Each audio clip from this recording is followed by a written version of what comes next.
afternoon to you once again. We will officially start our lesson. And today we will be looking at the broad topic, breeding and reproduction. And our subtopic today will be artificial insemination, or what we commonly term as for short AI. Right? Now, I know you will have touched on this in grade 9, and so you know what artificial insemination is about. Right? So for today's lesson, we will be, at the end of the lesson, you will be able to tell me what artificial insemination is. You will be able to say that to me clearly in one sentence. Right? Then you will tell me what artificial insemination involves. So we know there are 4 major steps. Then you're going to tell me what are some of the advantages, what are some of the things we gain from doing artificial insemination as a farmer, and what are the disadvantages of artificial insemination. Because we know, like with any process, there are the pros and then they have cons. So to kickstart the lesson, we're going to play a little game, right? I want you to work in pairs. So Terrell, you're going to work with Darius, Jai and Crystal. We're going to have Prince and Mentor, you and you, Renicia and Mark, you and you, right? So we don't have to move around a lot. So, this is what you're going to do. It says, practice AI if I want to, right? And you have to finish the sentence for me. So, I'm going to give you an example of what you need to say or what should be done. So for example, practice AI if you want to collect semen from a bull. Think you understand? Yes. So basically what you're doing is listing what are some of the things this process involves. To help you with that, let's define artificial insemination. So take this quickly in your book.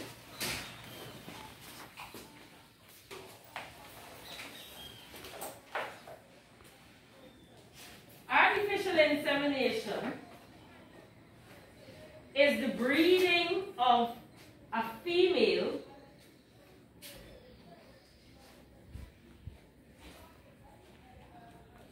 with semen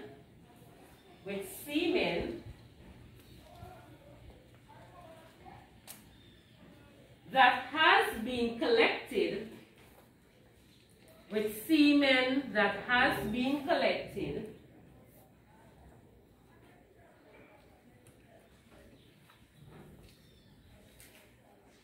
and inseminated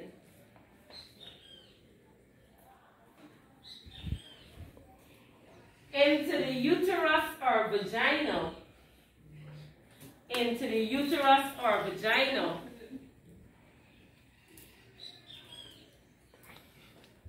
using instruments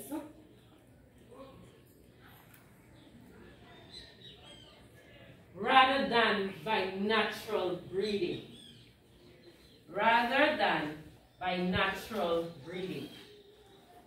Full stop.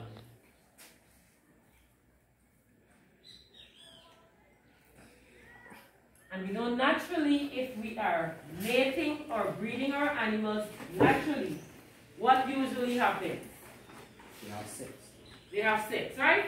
So it's something that happens naturally.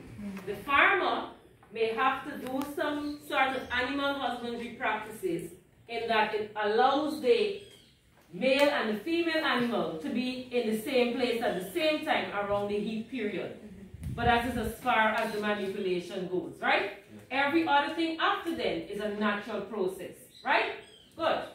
With artificial insemination, we are not waiting for it to happen naturally. We collect the semen and we insert it into the vagina or the uterus, right? Good. So, consult with your partner quickly on what is it you're going to say, and I'm going to insert your answers on our diagram on the board. So, remember I started off. Practice AI if you want to. So, think among yourself quickly. You have a minute to do so. It's nothing hard.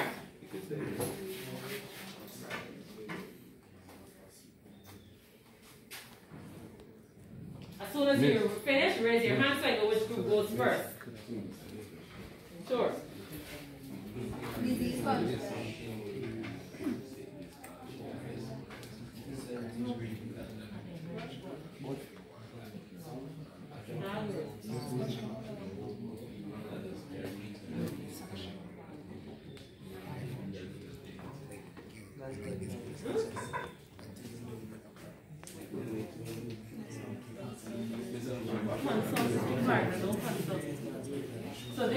So Janice and Aaron is going to go first.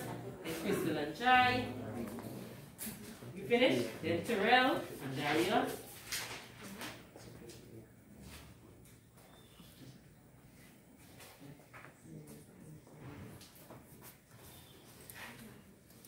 So you working alone? Work with this. You finished?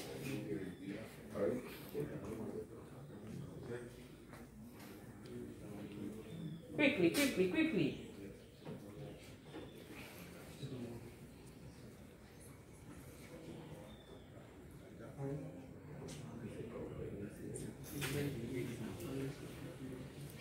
You're not finished? Come on, man. This is not rocket science.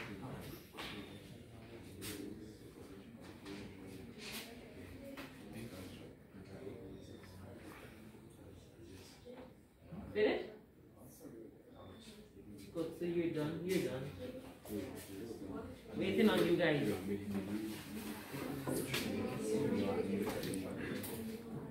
Yes.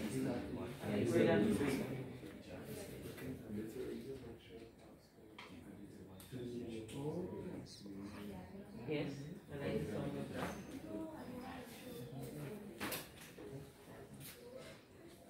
Good, so this group is ready. You want to write it in a nice sentence or something?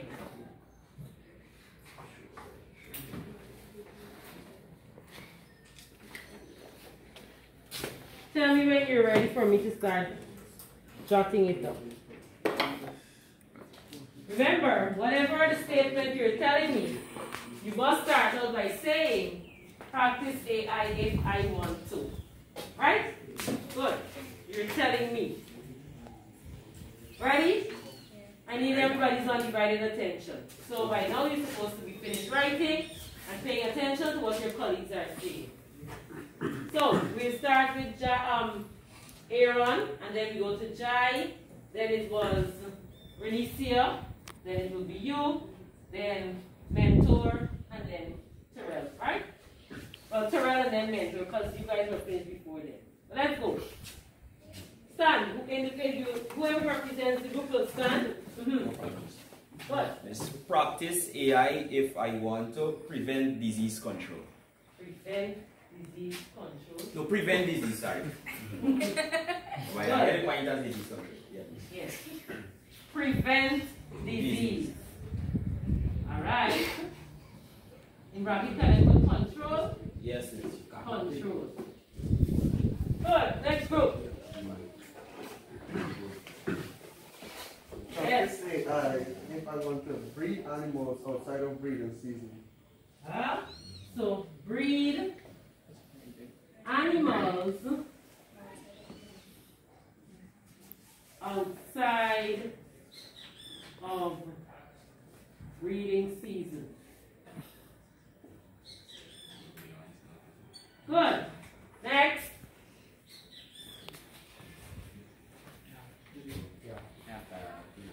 Practice AI if I want to inseminate semen to the reproductive tract of a female animal. If I want to inseminate semen to the reproductive tract of a female animal.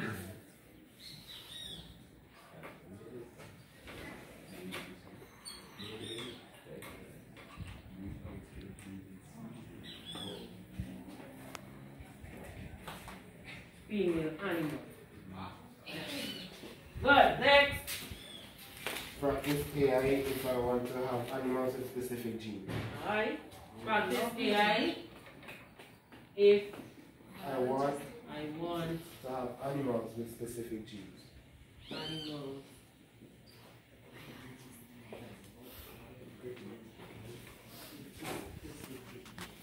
Genes. Good. Next. Practice AI to have a mixture between my breed and a safari breed. Mixed breeds. All right.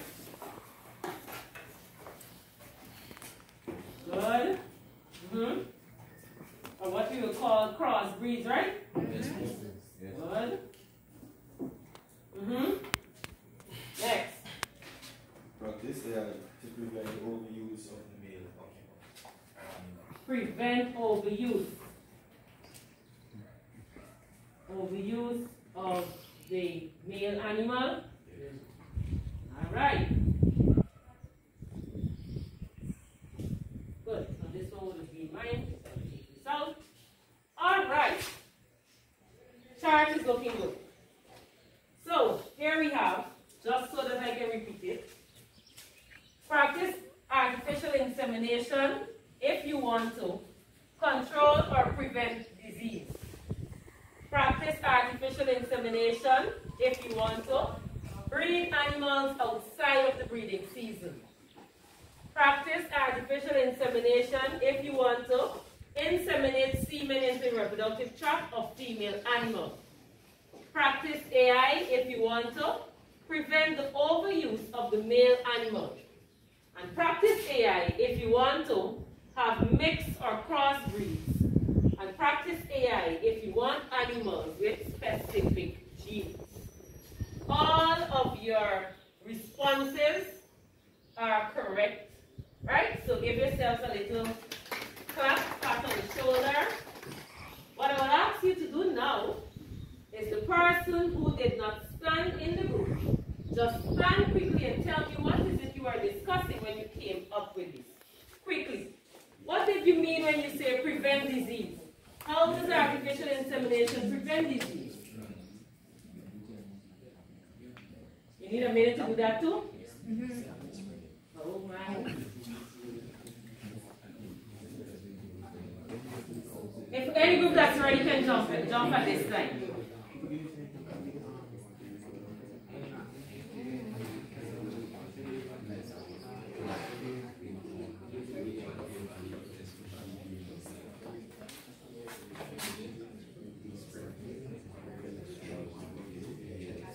Good. So we have Crystal and Jais. Crystal will go since Jais spoke already. Which one was yours? To breed animals outside of breeding season. Breed animals outside of breeding season. Miss, well, as you stated before, that the whole natural process would happen when the animals are in heat. So therefore, when it's not the heat season, the animals wouldn't want to mate with each other. And remember, these, as I was taught before, that this season for varying animals would happen over a period of time every year. So because of this, we wouldn't only want the animals to get pregnant during this time and not for another time, because we need a continuous produce of the animals and their products and so on. So while doing this, even when the animals don't want to go through the natural process, there's the artificial process to aid this. Okay. All right. So following up on what Crystal said, breed animals outside of the breeding season. Now what she was explaining is that if the animal is not in heat, we can still inseminate the animal. The only thing that is a bit, what should I say? I don't want to say incorrect or different, is that animals would only want to mate once they are in heat. Right? That's just how livestock animals operate. They do not breed and reproduce if they are not, one, ovulating, and two, going through the estrus period. Right? They have to be experiencing those two things.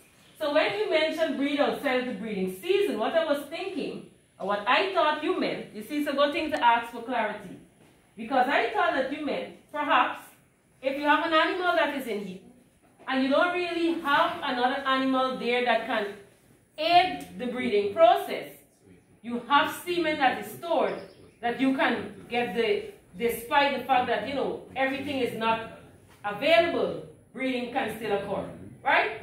So you need to understand that the breeding season happens when the animal is in heat. The farmer would know because there's signs that animals are in heat, right? And so the farmer would know, okay, maybe I don't have a bull and there's no natural breeding that can happen, but I can have somebody come and inseminate my animal, right? Good. Next person, next group, quickly. Alright, so to prevent disease control, right? Mm-hmm. So sometimes a farmer may or may not know if the animal has a disease or not.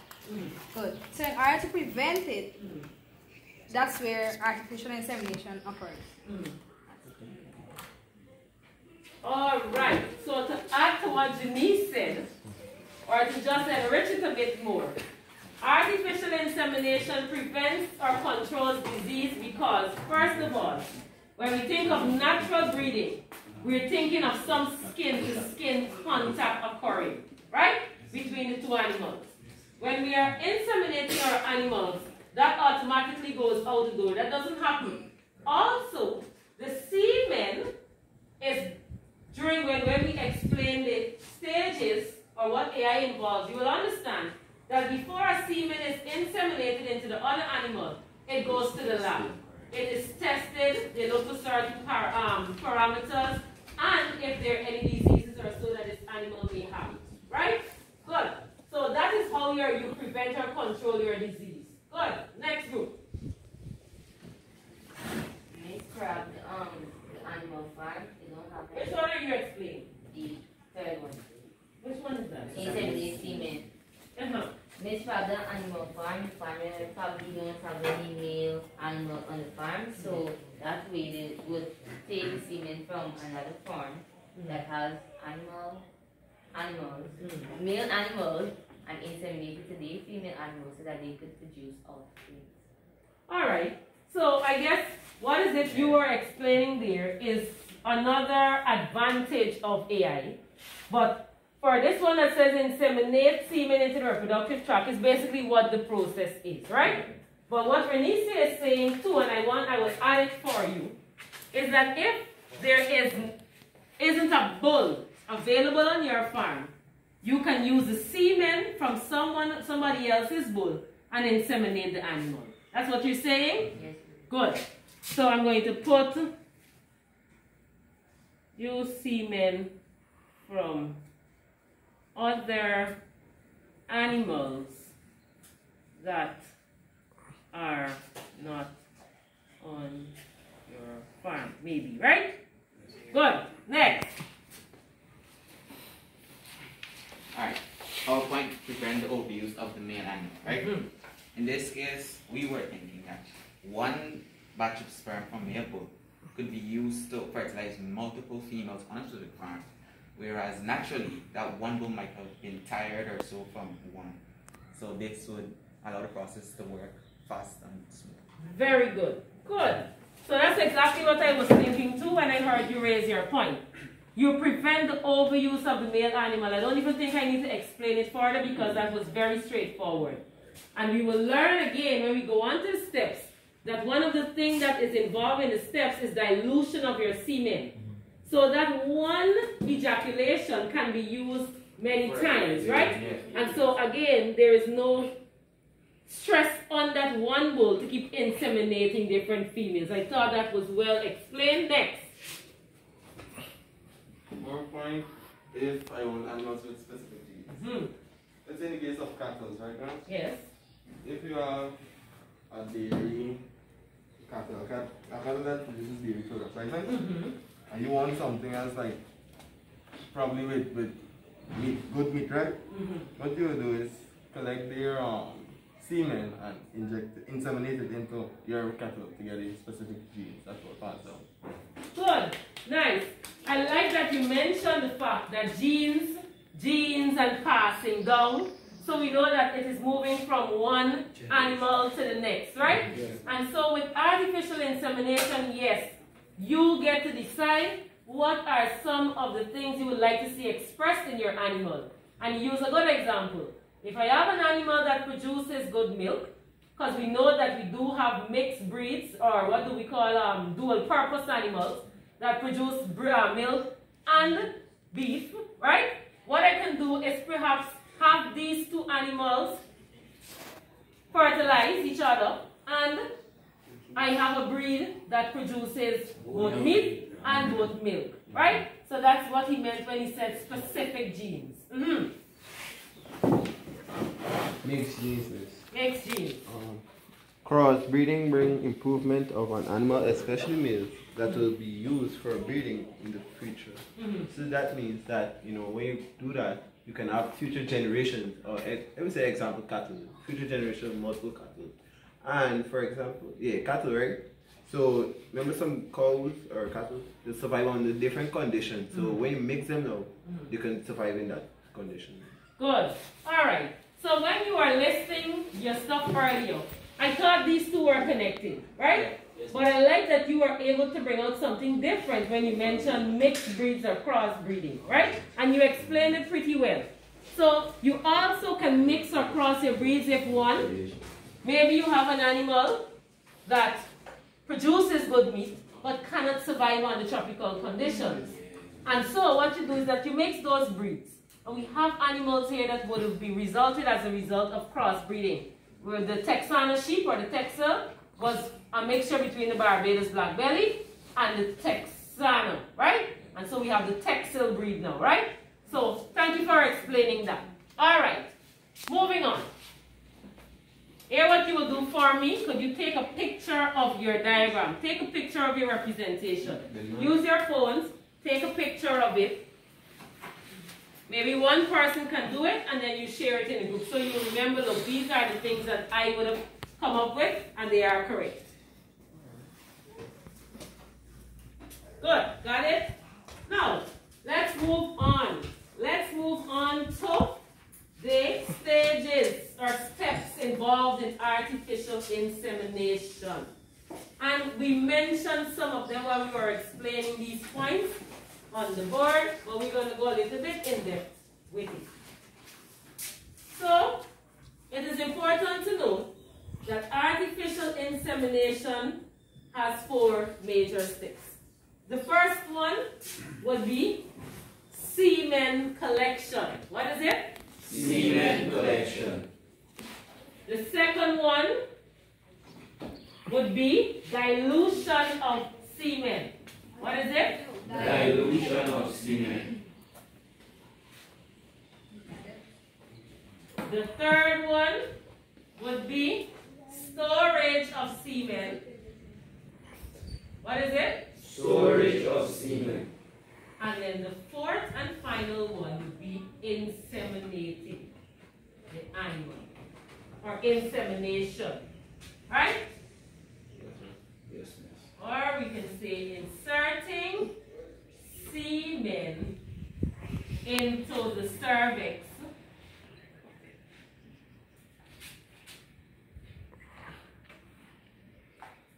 of the, is it cow or bull? Which one? Go. Cow, all right. Let's check it. Good. Semen collection. Before we can inseminate our animal, we must be able to collect the semen, or we have to collect the semen. Right? It's not a natural process. And so, what does this involve? So semen is collected, take this, semen is collected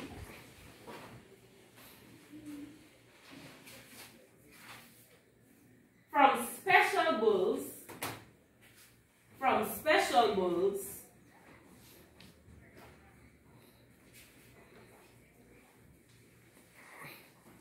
in a test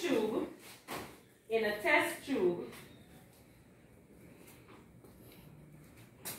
attached to an artificial vagina,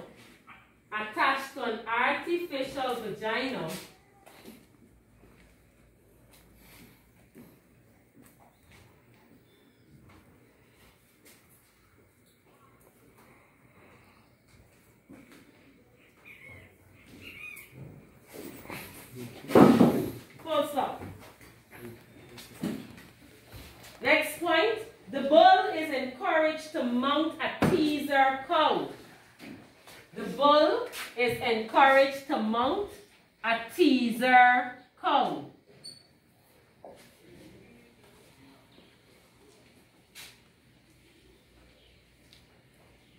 And the penis is directed,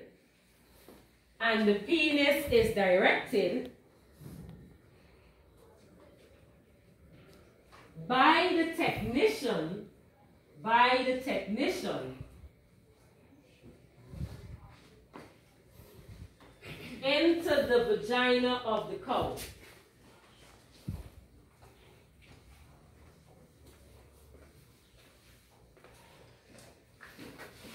Into the artificial vagina that is, right? Remember, it's a teaser cow, right? So it's not real. Full stop. So, that's what your first stage entails. We have to collect the semen. It is collected in a test tube. To do this, we have to try as much as possible to mimic the real thing, right? That's the only way you will stimulate the animal or the bull so that he can ejaculate. And so what do we use to help us? We use an artificial vagina and we use a teaser cow.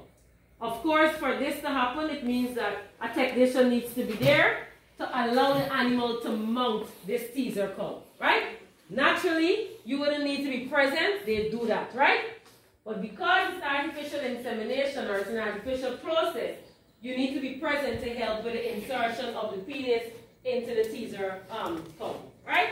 So that's basically what that stage involves. The second stage is your dilution of your semen. Your dilution of your semen. So after your semen is collected, it is taken back into a laboratory. It is taken into a laboratory. So write that. Semen is taken into a laboratory. It is examined under a microscope. It is examined under a microscope. And we're looking for foreign bodies. Examine under a microscope for foreign bodies. So anything that's not supposed to be in the semen. So foreign bodies. They also check for things like your sperm density.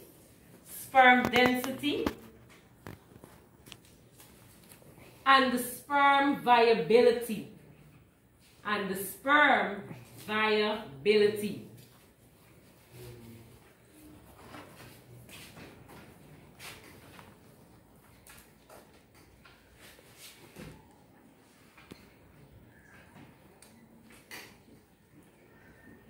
How viable is it? Right? How well do you think it will be able to successfully fertilize an egg? Right? Full stop. It is then diluted. Because now that we would have determined, okay, it is good enough to be used, we can now dilute it. So it's diluted and extended with egg yolk. Right? So that's the point that Kima's book was explaining. Right? You extend it with the egg yolk. We know egg is very high in what? Protein. Right? So it's real high protein base that they're using. In egg yolk, pasteurized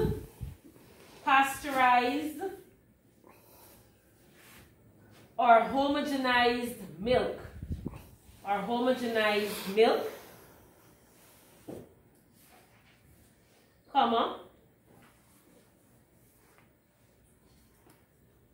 Citrate or citrate, C-I-T-R-A-T-E, or glycerol,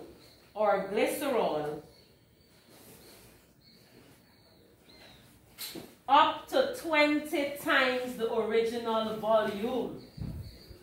Up to 20 times the original volume. So you see how much more is created, right? Up to 20 times the original volume. So that is what the dilution stage entails. First of all, it has to be done in a lab. You have to examine the semen and it's done under a microscope.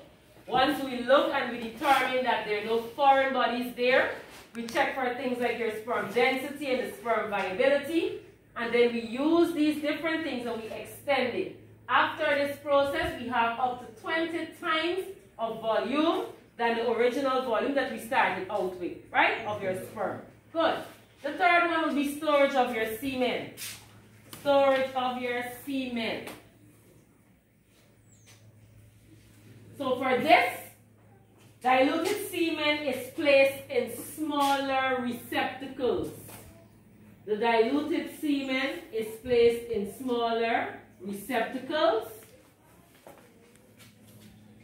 And these receptacles resemble straws. That's how small they are. So put in brackets, straws.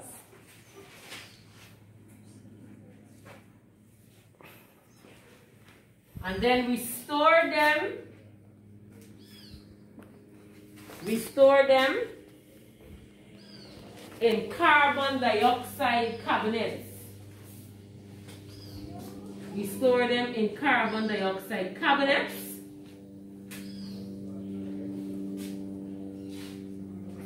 And at a temperature of, I need you to remember this, 173 degrees Celsius. Good. 173 degrees Celsius. Full stop. Why is temperature? Pardon? Why is temperature? Pardon? Why is so high? Why? So high temperature? Because you want it to remain viable. Right? Remember, yes, you don't want to kill the sperms. Right? So when you and if once you store it under these conditions, these sperms can live. Sometimes the animals may pass away and the sperms are still there. Right? And that's one of the good things or another advantage of AI. Right? You may be able to carry on the genes of an animal even when the animal is dead. Right? Good. Full stop. Good. So, storage of your semen. We store them in smaller receptacles. We store them in carbon dioxide cabinets. They're stored at a degree of 173 degrees Celsius and the temperature, of 103 degrees